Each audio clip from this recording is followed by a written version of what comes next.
അഭിനയത്തിനിടയിൽ തെരുവിലലയുന്ന അനാഥരുടെ വിശപ്പടക്കാൻ സമയം കണ്ടെത്തുകയാണ് ചലച്ചിത്ര നടിയായ സോണിയ മൽഹാർ. തിരുവനന്തപുരം നഗരത്തിലെ 50ഓളം അനാഥർക്ക് സോണിയ മുടങ്ങാതെ അന്നമെത്തിക്കുന്നു. ദിവസവും ഉച്ചയോടെ സെക്രട്ടേറിയറ്റിന് മുന്നിലെ കടയിൽ നിന്ന് പൊതിച്ചോറുകൾ വാങ്ങിക്കൊണ്ടാകും സോണിയ തന്റെ യാത്ര തുടങ്ങുക. വിശന്ന വയറുകളുമായി നിരവധി ഭിക്ഷാടകർ സോണിയയുടെ വരവിനായി നഗരത്തിലെ തെരുവോരങ്ങളിൽ കാത്തിരിക്കുന്നുണ്ടാകും. പൊതിച്ചോറും കുടിവെള്ളവും മുന്നിലെത്തുന്നതോടെ ഇവരുടെ മുഖങ്ങളിൽ പുഞ്ചിരി വിടരുന്നു. ശാരീരികവും മാനസികവുമായി ദുരിതം പേറുന്നവർക്കാണ് ഇത്തരത്തിൽ സോണിയ ഭക്ഷണമെത്തിക്കുന്നത്. ഈയിടെ പുറത്തിറങ്ങിയ മരംകൊത്തി ഉൾപ്പെടെയുള്ള ചലച്ചിത്രങ്ങളിലും സീരിയലുകളിലും വ്യത്യസ്ത വേഷങ്ങൾ ചെയ്തിട്ടുള്ള സോണിയ അഭിനയത്തിൽ നിന്നും സ്വകാര്യ കമ്പനിയിലെ ജോലിയിൽ നിന്നും കിട്ടുന്ന വരുമാനം കൊണ്ടാണ് തെരുവിലെ അനാഥരുടെ വിശപ്പടക്കുന്നത്.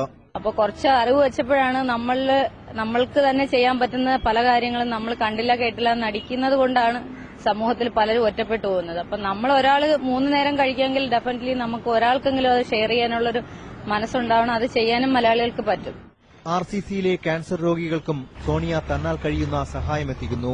സെക്രട്ടേറിയറ്റിന് മുന്നിൽ ആദിവാസികൾ നടത്തിവരുന്ന നിൽപ്പു സമരത്തിനുമുണ്ട് സോണിയ മൽഹാറിന്റെ പിന്തുണ. സഹായിക്കുക എന്നുള്ളതിലപ്പുറത്തേക്ക് ഒരു ഉത്തരവാദിത്തം എന്നുള്ള രീതിയിലാണ് ശരിക്കും അത് ചെയ്യുന്നത്.